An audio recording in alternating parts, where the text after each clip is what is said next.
आदरणीय दर्शक यहाँहरू सबैलाई नमस्कार छ। म पुण्य प्रसाद प्रसाई। पुसको यो जाडोमा केपी ओली पनि महेन्द्र पथमा अगाडि बढेका छन्। पुस महिनामा इन्डियाको तीव्र दबाव भइसकेपछि 2017 सालमा यसै गरी राजा महेन्द्रले संसद विघटन मात्र गरेनन्, उनले धेरै काङ्ग्रेसका नेताहरूलाई, त्यो बेलाका तत्कालीन प्रधानमन्त्री विश्वेश्वर प्रसाद कोइराला सहित धेरैलाई जेलमा लगेर हुलेर सुन्दरी जलको जेलमा हालेर आफ्नो हातमा राज्य सत्ता लिएका थिए। अहिले पनि इन्डियाको तीव्र दबाव झेल्न नसकेर केपी ओलीले यो संसद विघटन गर्नु परेको हामी सबै नेपाली जनताहरू अवगत नै छौँ। यो सरकार, केपी ओलीको सरकार वास्तवमा इन्डियाको लागि, इन्डियनहरूको लागि एक किसिमले भन्ने हो भने आँखाको कसिङ्गर मात्र होइन, एउटा अँध्यारो नै जस्तो देखिएको थियो। यो सरकार कुनै पनि हालतमा इन्डिया गिराउन चाहन्थ्यो र यसको लागि इन्डियाले पदखोर प्रचण्ड, माधव नेपाल र झलनाथ खनाल जस्ता सत्ताको लागि जेसुकै गर्ने, राष्ट्र भाँडमा जाओस् केही मतलब नभएका यस्ता पदखोरहरूलाई प्रयोग गरेको थियो र यी सत्ता लिप्साका भोगीहरूलाई प्रयोग गरेर उसले यो सरकार ढाल्न खोज्यो र यो देशमा अस्थिरताको निर्माण गर्यो। इन्डिया कुनै पनि हालतमा, मैले बारम्बार भन्ने गरेको छु, इन्डिया नेपालको राजनीतिलाई कुनै पनि हालतमा स्थिर हुन दिन चाहन्छ। स्थिरता उसको चाहना होइन। त्यो कारणले गर्दा उसले बारम्बार नेपालको राजनीति धमिल्याउन खोजिरहन्छ, धमिल्याउने गर्छ। उसलाई सजिलो हुने पार्टी, तिनका नेताहरूलाई सत्तामा राखिराख्न चाहन्छ। यसैको परिणाम केपी शर्मा ओलीले यो संसदको विघटन गर्नु परेको छ, किनभने उनीमाथि चौतर्फी आक्रमण भएको छ। जेसुकै भए पनि, जस्तोसुकै अवस्था भए पनि कुनै विदेशी शक्तिले नेपालको सत्ता, नेपालको सरकार ढालोस्, यो कदाचित कोही नेपाली चाहँदैन। यसलाई धेरै मानिसहरूले असंवैधानिक भयो भन्ने गरेका छन्, तथापि यो कदम न असंवैधानिक छ। यो अधिकार, यदि केपी ओलीले यो अधिकारको प्रयोग नगर्ने हो र संसद सुचारू गर्ने हो भने त्यहाँ कसैको पनि बहुमत पुग्ने र सरकार बन्ने पोजिसन छैन। कुनै अरू पार्टीको जस्तो काङ्ग्रेस र अरू कुनै पार्टीहरू मिलेर सरकार बन्ने पोजिसन नभएको कारणले उनले यो विकल्प रोज्नु यो कुनै ठुलो कुरा होइन। सत्ताका लागि कुनै पनि दल यतिसम्म निर्कृष्ट निर्णय लिन सक्छ, कुनै पनि दलका नेताहरू यतिसम्म सत्ता पिपासु भएर निस्कन सक्छन् र देशलाई अस्थिर बनाउन सक्छन् भनेर हामीले 2/3 बहुमत दिएर नेकपालाई जिताएका थिए। वास्तवमा एउटा स्थिर सरकारको चाहना नेपाली जनताको चाहना थियो। नेपाली नागरिकहरूको त्यही चाहना पुरा होस् भन्ने आकांक्षा नेपाली जनताहरूले 2/3 बहुमत दिएर नेकपालाई सरकार बनाउनमा पुर्याएका थिए। तर यिनीहरूले जनताको भावनामा विश्वासघात गरेका छन्, ठुलो कुठाराघात गरेका छन्। यो तत्काल रूपमा देखिएको छ। यिनीहरूले आफ्नो सरकार नै गिराएका छन् र अब सम्भवतः यो देशमा यो अन्तिम कम्युनिस्ट सरकार पनि हुनेछ। अब नेकपाको त कुनै प्रधानमन्त्री बन्नेवाला पनि छैन र यो केपी ओलीको सरकार नेकपाबाट नभएर पुरानो एमालेलाई बिउताएर जुन निर्वाचन आयोगमा दर्ता भइसकेको छ यसैबाट निर्वाचन लड्नेछन् र केपी ओलीले के गर्न सक्छ, अब के हुन सक्छ? यदि यसलाई अदालतले मान्यता दियो, केपी ओलीको यो निर्णयलाई, जुन अब संसद विघटन भइसकेको छ यसलाई अदालतले मान्यता दियो र दिन सक्ने सम्भावना कति छ त्यो एउटा बाटो, एउटा विषय। तथापि केपी ओलीले चोलेन्द्र शमशेरसँग सर्वोच्च अदालतका प्रधान न्यायाधीशसँग छलफलै नगरिकन यो निर्णय गरे होलान् भनेर विश्वास गर्ने आधार पनि छैन। इन्डियनको कुनै ठुलो प्रभाव परेन अदालतमा भने विश्वास गर्न सकिन्छ यही निर्णय कायम हुनेछ। र यसो हेर्दाखेरि केपी ओलीले यो संसद विघटन गरे जस्तो त देखिन्छ, तर यो इन्डियाले पानी धमिल्याउनको लागि जुन खेल गरिरहेको थियो यो देशमा, ओली सरकार टिक्न नदिएर नेपालमा अस्थिरता ल्याउन चाहने इन्डियाको चाहनालाई वास्तवमा केपी ओलीले प्रत्याक्रमण गरेका छन्। अब ओली तन्त्र सुरु भइसकेको छ। एक किसिमले अब ओली तन्त्र सुरु भइसकेको छ र यो देशमा सङ्कटकाल लाग्नेदेखि लिएर अब धेरै कुराहरू यो देशले भोग्नेछ। अब हामीले देख्दै जानेछौँ यो देशको एउटा निर्मम समय अब यहाँबाट सुरु भएको छ। सम्भवतः निकै लामो समयसम्म नेपाली जनताहरूले स्वतन्त्रता गुमाउनेछन् र चुपचाप आफ्नै कोठामा जसरी हामी यो कोरोनाको समयमा बसेका थियौँ त्यसरी नै बस्नुपर्ने बाध्यता सिर्जना हुन सक्छ र त्यसको लागि ओलीले यही कोरोनालाई पनि प्रयोग गर्न सक्छन्। कोरोना बढेको हौवा पनि दिन सक्छन् र सङ्कटकाल लाग्ने सम्भावना पनि उत्तिकै छ र सँगसँगै अब यहाँ धेरै कुराहरू सक्रिय हुनेछ। अख्तियार दुरुपयोग अनुसन्धान आयोगमा नयाँ आयुक्त आइसकेका छन् र उनी आउनुसँगै अब यहाँ एक किसिमको नयाँ प्रहार सुरु हुन पनि सक्छ र यसले नेपालको राजनीतिक कोर्स बदलिन सक्छ।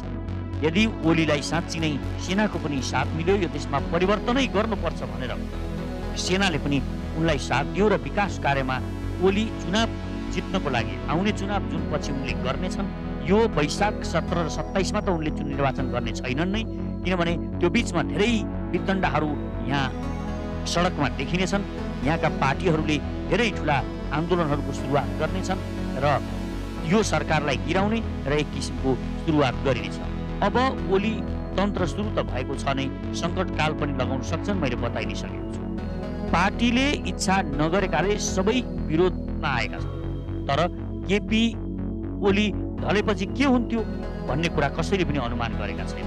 देश अझ डरलाग्दो अवस्थामा पुग्थ्यो र इन्डियाका दलालहरूको एउटा गठबन्धनमा सरकार बन्थ्यो जसमा प्रचण्ड र माधव नेपालहरू नेतृत्वमा पुग्न सक्थे र काङ्ग्रेसका कोही अरू र बाबुराम भट्टराईहरू जसोबाट त्यस्तै केही दलालहरू सत्तामा पुग्न सक्थे।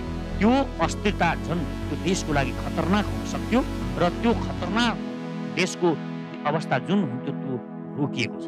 एक किसिमले विदेशी दलालहरूको सरकार बन्नबाट यो देशलाई रोकिएको छ। त्यो अर्थमा यो निर्णयलाई हामीले त्यति गलतै मानिरहनु पर्दैन, किनभने हामी जस्ता दलहरू नयाँ पार्टीहरू पनि अब निर्वाचनमा आएर युवाहरूलाई लिएर यो सदुपयोग गर्न सक्छौँ, यो अवसरको सदुपयोग गर्न सक्छौँ, आफ्नो प्रचार प्रसार पनि ठिक ढङ्गले गर्न सक्छौँ।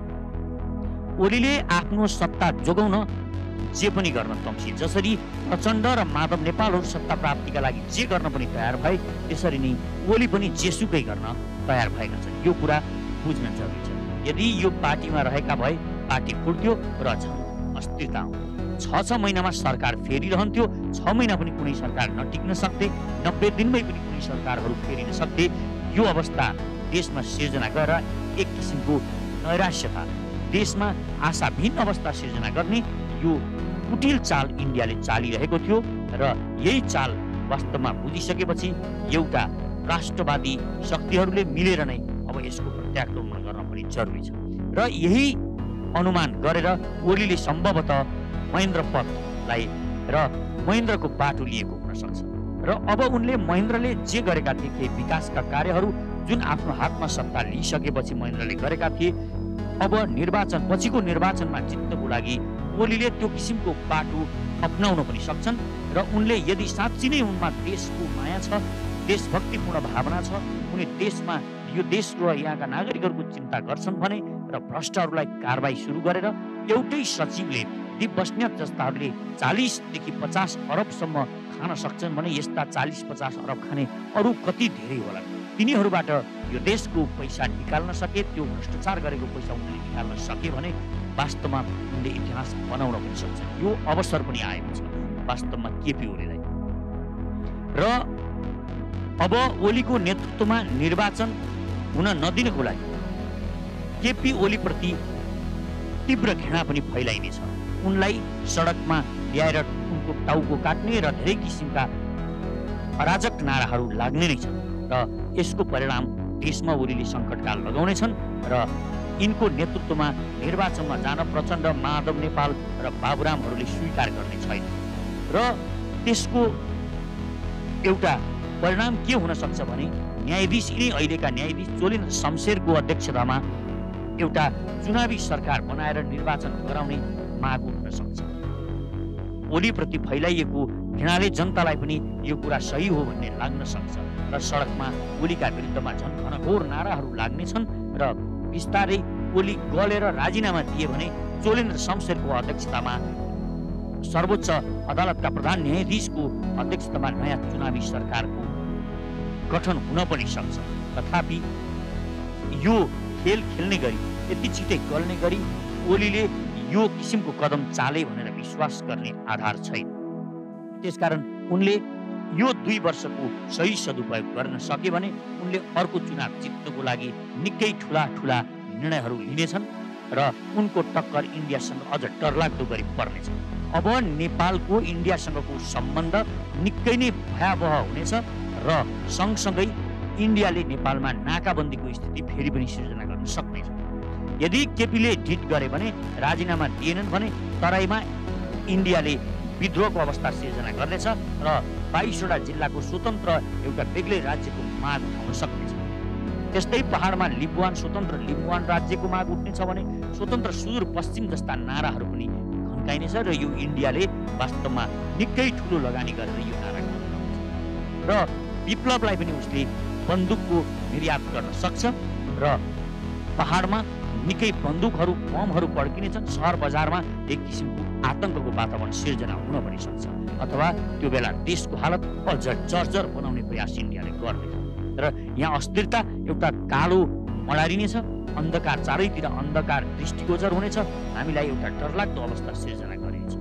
उसले चाहेको सरकार नबन्ने भयो भने कुनै पनि हालतमा इन्डियाले केपी ओलीले गराउने निर्वाचनलाई मान्नेवाला छैन र उसले यसको लागि निर्वाचन हुन नदिनको लागि जुनसुकै किसिमको वितण्डा पनि अप्नाउनेछ भने अब त्यसको प्रतिकारमा ओलीले केही यस्ता निर्णयहरू गर्नेछन् र यदि उनले ठिक ढङ्गले चीनसँग सम्बन्ध बनाएर यस्ता निर्णय गर्न सके भने मात्र उनी टिक्नेछन्, होइन भने उनीमाथि ज्यानको खतरा पनि आउनेछ, उनको हत्या पनि हुन सक्छ। त्यसकारण चीनसँग राम्रो सम्बन्ध बनाएर उनले उत्तरका बाटाहरू खोल्ने र जुन उनले सपना देखाएका थिए चीनबाट तेल ल्याउने, चीनबाट रेल ल्याउने र विकासका कार्यहरू र यहाँबाट आयात निर्यात ठिक ढङ्गले चीनतिर गर्ने जुन उनले अभियान सुरु गरेका थिए, सोच बनाएका थिए, त्यो चुनाव जित्नको लागि अहिले उनले सदुपयोग गरे र त्यो शक्ति प्रयोग गरे भने साँच्चै नै उनले यो देशमा केही राम्रा कामहरू, कायाकल्प हुने खालका कामहरू गरेर देखाउन पनि सक्नेछ र यो उनीसँग चीनसँग उनी टाँसिँदै गएपछि, चीनसँग नजिक हुँदै गएपछि र यो सरकार नढल्ने भइसकेपछि मात्र इन्डिया पनि गल्नेछ र यो निर्वाचन यही केपी ओलीको सरकारको मातहतमा गराउन ऊ राजी हुन्छ। त्यसको लागि उसले ठुलो धनराशि खर्च गर्नेछ यो केपी ओलीलाई हराउनको लागि र काङ्ग्रेसले यसको यो सुविधा उपयोग गर्नेछ, किनभने केपी ओलीलाई जुन अविश्वास गरेको छ प्रचण्डलाई पनि इन्डियाले सोही रूपमा पूर्ण रूपमा विश्वास गर्न सक्दैन। अहिले उसले उठाएको भनेको केवल प्रचण्डलाई केपी ओलीको विकल्पको रूपमा मात्र, अलिक आफूप्रति नरम हुने व्यक्तिको रूपमा मात्र उसलाई अघि सारेको थियो। तर भोलिको दिनमा उसले काङ्ग्रेसलाई नै अघि बढाउनेछ, जसपालाई नै अघि बढाउनेछ र उनीहरूको लागि उसले ठुलो धनराशि खर्च गरेर निर्वाचनमा जित्ने प्रयास गराउनेछ र सम्भवतः ओलीले नै जित्ने पोजिसन आयो, ओलीकै नयाँ पार्टी एमाले जित्ने सम्भावना देखियो भने निर्वाचनमा पनि निकै ठुलो वितण्डा मचाउनेछ र त्यसलाई अस्वीकार गरेको एउटा आन्दोलन फेरि पनि उठाउन सक्नेछ। अहिले यसो हेर्दाखेरि नेपालको स्थिति निकै भयावह देखिन्छ, किनभने इन्डियाले निकै ठुलो खेल खेल्ने सम्भावना रहेको कारणले यो देखिएको छ र यसको लागि अब हरेक नेपाली नागरिकहरू र सचेत नेपाली पार्टी सतर्क हुन जरुरी छ। अब सचेत नेपाली पार्टीले आफ्नो नवनिर्माण सेनालाई पुनर्गठन गर्ने र तत्काल बढीभन्दा बढी युवाहरूलाई यो नवनिर्माण सेनामा भर्ती गर्ने योजना पनि अघि सारेको छ र यसको लागि हामी योजना पनि तयारी गरिरहेका छौँ। अब हामीले देशभरि 1 लाख नवनिर्माण सेनाहरू भर्ती गर्नुपर्ने भएको छ र यसको लागि हामी चाँडै नै आह्वान पनि गर्नेछौँ, किनभने भोलिका दिनमा के हुन्छ, यो देशको स्थिति के हुन्छ हामीले अहिले अब भन्न सक्ने अवस्था छैन र यो अवस्थाबाट यो देशलाई बचाइराख्ने हो भने अब युवा शक्ति एकजुट हुनु अत्यन्तै जरुरी छ। त्यसकारण चुनाव हुन्छ हुँदैन, कुन बेला हुन्छ यसको अब कुनै पनि ग्यारेन्टी छैन। हामी विश्वास गरेर यही वैशाखको चुनावको तारतम्यको लागि योजना बनाएर अघि त बढाउँला, तर चुनाव निर्वाचन त्यो बेला हुनेवाला छैन, यो कुरा बुझ्न जरुरी छ। त्यो बेला निर्वाचन किन पनि हुँदैन भने एक, इन्डियाले हुन दिने छैन र दोस्रो, केपी ओली स्वयं त्यो समयमा निर्वाचन गराउनेवाला छैनन् भने प्रचण्ड र माधव नेपालको दल शक्तिशाली नभएको अवस्था हुने कारणले फुटेर गएकोले उनीहरूलाई पनि सङ्गठन गर्न समय लाग्ने भएको कारणले उनीहरूले पनि चाहने छैन। त्यसकारण त्यो समयमा कुनै पनि हालतमा निर्वाचन हुने देखिँदैन। यसको लागि हामीसँग केही समय बच्नेछ र त्यो बीचमा हामीले नवनिर्माण सेना 1 लाख बनाउनेछौँ। सचेत नेपालीले 1 लाख नवनिर्माण सेना बनाइसक्नेछ र भोलिका दिनमा यो देशको सार्वभौम सत्तामाथि, यो देशको अखण्डतामाथि कुनै पनि किसिमको आक्रमण हुने अवस्था आएमा हाम्रो नवनिर्माण सेना मैदानमा राष्ट्रिय सेनासँगै खट्नेछ।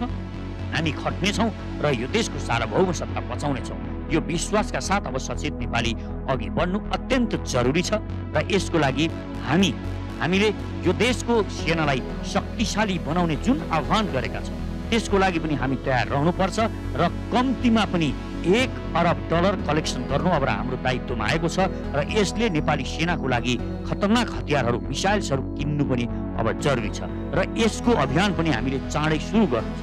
अब सचेत नेपालीसँग एउटा ठुलो जिम्मेवारी आएको छ। देशको ठुलो अभिभारा, देशको ठुलो दायित्व अब यो सचेत नेपाली पार्टीले वहन गर्नुपर्ने बेला आइसकेको छ। त्यसैले म संसारभरि छरिएर बस्नुभएका नेपाली नागरिकहरूलाई हार्दिक आह्वान गर्छु, तपाईहरू तयार रहनुहोस्। यदि यो देशमा निर्वाचन भएको खण्डमा तपाईँ जापानमा हुनुहुन्छ, अमेरिकामा हुनुहुन्छ, कोरियामा हुनुहुन्छ, तपाईँ संसारको जुनसुकै देशमा हुनुहुन्छ भने अब आफ्नो निर्वाचन क्षेत्रमा सचेत नेपाली पार्टीको तर्फबाट निर्वाचन लड्नको लागि तयार रहनुहोस्, सजग रहनुहोस्, सचेत रहनुहोस्। अब हामी युवाहरूले एउटा नयाँ विकल्प दिन सक्नुपर्छ। यो विकल्पसँगै हामीले यो देशलाई अब यी पुराना पार्टी र तिनका दलहरूबाट यो देशले कुनै पनि किसिमको मुक्ति पाउने सम्भावना छैन। हामीहरूले यिनीहरूलाई हेरिसकेका छौँ। 70 वर्षमा हामीले काङ्ग्रेस हेऱ्यौँ, कम्युनिस्ट हेऱ्यौँ, 2/3 सरकार हेऱ्यौँ, राजा हेऱ्यौँ, राजा महाराजाहरू हेऱ्यौँ, यी कुनैबाट पनि यो देशले मुक्ति पाएको छैन। त्यसकारण अब यो देशलाई एउटै पार्टी सचेत नेपाली, यो युवाहरूको पार्टीले मात्र मुक्त गराउन सक्छ। यो देशमा समृद्धि, खुसी ल्याउन सक्छ, यो देशको सार्वभौम सत्ता बचाउन सक्छ र यो देशलाई फेरि ग्रेटर नेपाल, एक महान नेपाल बनाउन सक्छ भन्ने कुरामा हामी विश्वस्त हौँ र संसारभरि छरिएर रहनुभएका नेपालीहरूलाई मेरो अनुरोध छ, हामी जोडिन अत्यन्तै जरुरी छ र अब तपाईँले थोरै कन्ट्रिब्युसन गर्ने बेला पनि आएको छ। अब तपाईँले आफूले खाएको बेलामा, आफूले खाने बेलामा एक मुठी अन्न जोगाएर यो देशको सेनालाई सशक्त बनाउनको लागि खर्च गर्नुपर्ने बेला आएको छ। हामी कुनै पनि बेला तपाईँसँग आह्वान गर्न सक्छौँ, तपाईँ एक मुठी बचत गर्नुहोस्, ₹1 बचत गर्नुहोस्। जसरी विशेनगरजीको एउटा सानो मन्त्रले यो देश ग्रेटर नेपाल बनेको थियो, त्यसरी नै उनको ₹1 उठाउने मन्त्रले यो देश महान बनेको थियो। त्यसरी तपाईँले एक मुठी दान गरेर अब यो देश बन्छ। त्यसकारण यो देश बनाउनु पर्छ, हामीले बनाउने हो। अलिकति हामीले कन्ट्रिब्युसन गर्ने, योगदान गर्ने र बलिदान दिने बेला आएको छ। त्यसकारण म संसारभरिका नेपालीहरूलाई, युवाहरूलाई आह्वान गर्छु, अब हामी जोड्यौँ, अब हामी सचेत नेपालीको यो छातामुनि जोड्यौँ। हामीसँग एउटा स्पष्ट भिजन पनि छ। यो देशलाई बनाउन सक्ने सर्वपहिचानवादी हामीले विश्वमा कतै नभएको र यही हामीले एउटा नयाँ विचारधारा पनि लिएर आएका छौँ। यो अत्यन्त यो देश जोड्ने किसिमको छ। अब देश जोड्छ भने सचेत नेपालीले जोड्छ। अब यो देशमा खुसी र समृद्धि ल्याउँछ भने सचेत नेपाली ल्याउँछ र यो देशलाई शक्तिशाली बनाउँछ भने अब सचेत नेपालीले बनाउँछ। त्यसकारण सचेत नेपालीको छातामुनि जोडिन संसारभरिका नेपालीहरूलाई र यो देशभित्र रहनुभएका सम्पूर्ण युवाहरूलाई पनि म हार्दिक अनुरोध गर्छु। हवस् त, धन्यवाद। जय सचेत नेपाली।